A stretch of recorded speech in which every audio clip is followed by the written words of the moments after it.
Oh, that's lovely. So, not quite sure how long we've been watching me look at notes. Hopefully not very long. I wanted to do what I call an RQA. And all that is a recap and a question and answer pause in what we're doing and where we are before we move on to the next big thing. So, what have we done so far? What have we talked about? Where are we in the process? We're right at the beginning because I know that some of you might not have gotten your books yet. And so I wanted us to get moving right away, but I don't want anybody to feel like they're missing out on anything. No FOMO, fear of missing out. And just start slowly because you're already an expert. You don't need a book to tell you that. You don't need a book, or as awesome as Russell's book is, you don't need anybody outside of you to tell you the things that you already know. Everything you already know, everything you already need, it's already inside you. So don't worry or note front if you haven't gotten your book yet, because it's not a big deal. But I want to just take a minute to pause and recap what we've done so far and see if you have any questions that need to be answered, or if you have any confusion or things that you want clarified. So where have we been? Well, we're only at about, and that's what I was looking at and wandering around and trying to figure out, because I needed to drop the phone and grab my handy dandy magnifying glass. Geez, it's not even a Monday and I'm having this much difficulty. Crazy, right? We're on I'm only up to page 16, and that's where I paused and stopped, because if people don't have their book, I know some people get really stressed out about not having something. And so I didn't want to get too far ahead. And it's a good place to pause and reflect and say, okay, where are we? What have we learned so far? How does this apply to me?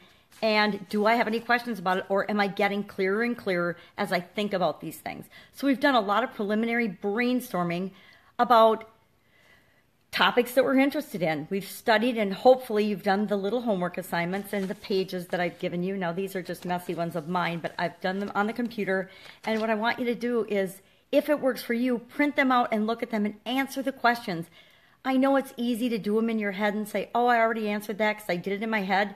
But I will tell you, the real power in this is if you print those sheets out, if you write them down. I would say you should have a notebook, and of course mine's not in here, but I've got this giant 3-ring binder. And this is actually not my first one. This is about my 5th one, just going through this book. But this is the one that I prepared for this class of the things I want to make sure that I cover and talk about. And so far, we've only done, I don't know, a few, like maybe about 7 or 8 pages out of it. But these aren't even the pages that I am sharing with you. What I've done then is taken the things that I've learned from different sources and put them together in a summary sheet of the things that you want to think about on each of the topics that we've talked about. So it's the whole topic of moving from a student to a contributor. We all love to learn things, but I don't know about you, but after you get to a certain point of learning things, it's like, all right, I know this stuff. I'm reading the same things over and over again by different people and different experts in the field. What more do I have to learn? And sometimes to take ourselves to the next level, we can't just keep reading and studying other people's stuff. We need to start applying it. And the first and easiest and best way to start applying it is by sharing that information with other people and teaching other people the things that we know. And a lot of times it's the things that come so second nature to us that we don't even realize that we're good at it, that we know it. For me personally, it's cooking. I have been cooking my entire life. I've always loved cooking and been fascinated by recipes. But as I started this Expert Secrets journey, I didn't even realize that I was a good cook. I guess I know I'm a good cook, but because people tell you you're a good cook, but you don't necessarily understand your process. And I had to actually think and go back to thinking, how did I actually become a good cook? Well, when I was a kid, I used to read cookbooks. I know that's kind of weird, but I read hundreds and hundreds and hundreds of cookbooks. So now I'm one of those cooks that never use recipes. So when I go into the kitchen or the pantry and I'm creating and cooking something, people are fascinated because I just go in the cupboard or in the refrigerator or in the pantry and I just pull things out and I throw things together into a meal. And they're like, how do you do that? And I actually didn't realize how I did it anymore because it came so naturally to me. I had to go back and I had to think, well, how did I learn how to do that? How do I do that? What do I do to think about and know what things go together and what things belong together and what things don't? And what new things can I try? How do I get brave enough to experiment with new things? But that's an example of something that I'm actually an expert at, that I do naturally that I wouldn't even have thought I was an expert at. So there's all kinds of things like that in our lives. That this first few exercises, I'm trying to get you to remember and realize and just write all those things down and realize that there's so many things that you do that come naturally to you that other people would love to know about that you just don't even realize. So I want you to get an appreciation for yourself and all the wisdom that's within you. So the whole topic of going from being a student to an expert, we've discussed and talked about. We talked about the secret formula of thinking about who it is that you want to serve, because who do you want to teach the things that you know to? Who would benefit most by the transformation that you've gone through in your life that you want to share with them? And where do those people hang out? Where are you going to be able to find those people so that you can share your message with them? Also, what are you going to do to attract or bait those people? What are they interested in? What problem do they have that you can solve for them? And what transformation then, where are you going to take them? What transformation can you help them to achieve that you've achieved in your life already? Then we went into talking about the three main markets: health, wealth, and relationships. We want to make sure that we're thinking about our area of expertise with respect to one of those, and only pick one, because a lot of times our area of expertise will fit into more than one. For example, I'm dealing with chronic pain. Chronic pain is the example that I'm going to use as I go through this with you. And when I think about chronic pain, everybody would say, well, naturally it fits into health.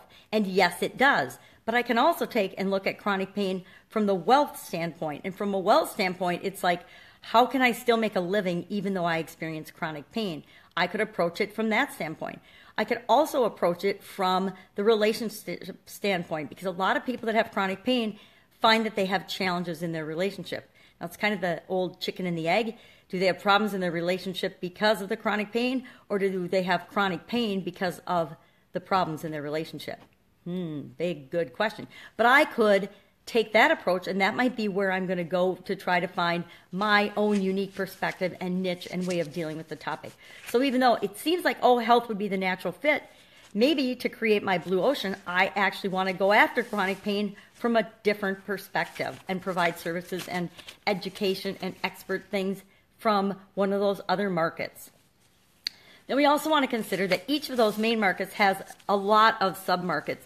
It used to be probably, well, at first it was probably just a few, then it was dozens, and now there are hundreds, probably thousands of sub-markets for every one. Maybe not thousands. Let's say there's lots of sub-markets, maybe dozens of sub-markets, and then of those sub-markets, there are hundreds and thousands of niches that belong to each of those sub-markets. We want to consider, as we're deciding what our fit in the niche, our fit is in the overall online universe, we want to pick something that is different than everybody else and has a different blue ocean niche approach, but that still appeals to everybody in the submarket. Not everybody, never say everybody, that appeals to people in the submarket. We want the people in the submarket to be excited about what we have to offer, because they will become our best strategic partners, and they can help us to really quickly and easily get the message out that we're trying to share with the world, or our part of the world. So for example, I've shared that I'm doing chronic pain. Now chronic pain, okay, I'm doing health would be my one big three market. At least that's what I'm thinking of right now. My submarket is pain, and I did another submarket. I did pain as a submarket, and then I say, well, chronic pain is another submarket. And then of chronic pain, what unique niche do I carve out in that? And mine is painkillers protocol right now. And so I'm going through this whole experience with you again to carve out and really work on honing down on my chronic painkillers protocol. It's called Chronic Painkillers Protocol. Products and services and expertise, and that's what I'm going to be working through this course about. So what is yours? Do you have any questions about how to get down to that and how to drill down to that? Now, I don't expect you to have the perfect answer right now or yet, but I do want you to pick something and then start answering the questions on the worksheet about that to find out, number one, are you irrationally passionate about that topic? I am personally irrationally passionate about chronic pain treatments, the way chronic pain is dealt with, and that's why I am irrationally passionate about people having their own individualized protocol or process for dealing with their chronic pain, their health. Is my submarket irrationally passionate, or my niche irrationally passionate about that? Are chronic pain sufferers irrationally passionate about, well, they're definitely irrationally passionate, a lot of them, about their chronic pain, but are they passionate about finding a solution for their chronic pain? That's something I'm going to have to find out. I know that service providers, people that help people with chronic pain, are irrationally passionate about helping them with chronic pain.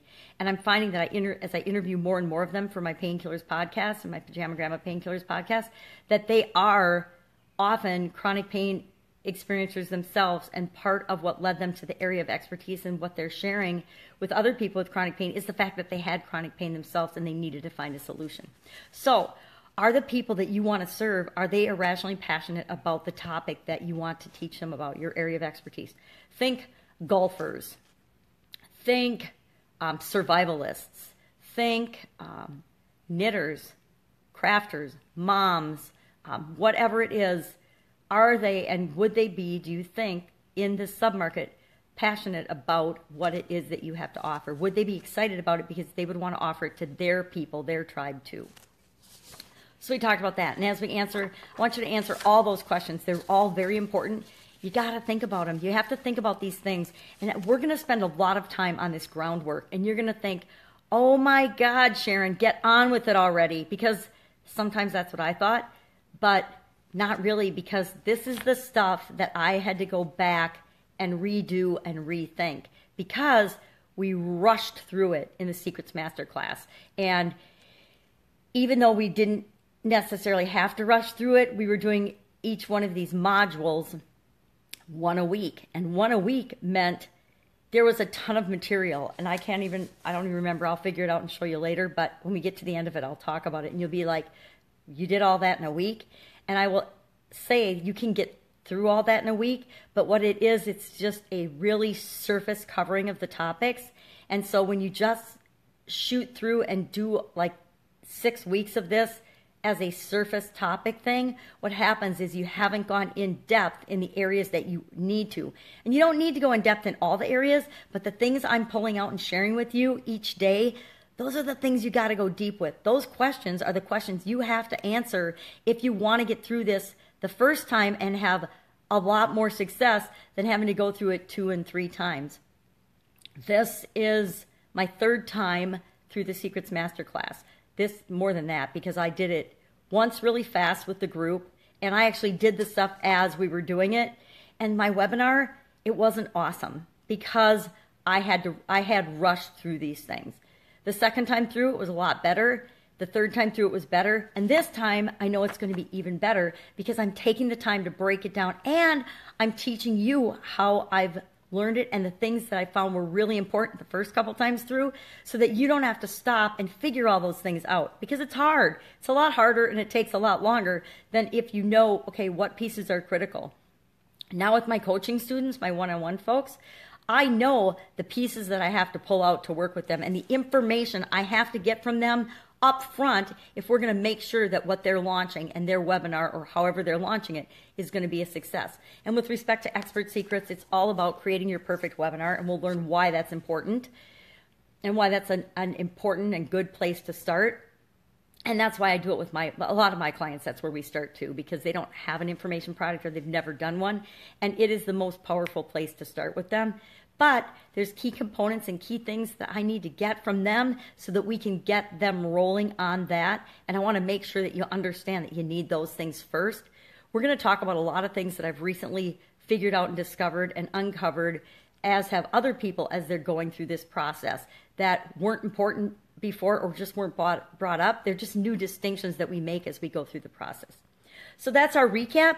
If you have any questions, I want you to put them below this video so that we can get to them and I can answer them. I want to make sure every question you have right now about everything and anything we've done so far, you get answered so that we're really clear as we step into the next phase, and it's all about your attractive character and becoming the attractive character that is going to appeal to your ideal customer, the person that you want to work with the most. So that's it for today. Go out, make it an awesome day. Make sure this is sort of a catch-up day for you. If you haven't done your sheets so far, I am encouraging you. I'm not going to beg you because it's always up to you what you do or don't do with any opportunity that's in your face.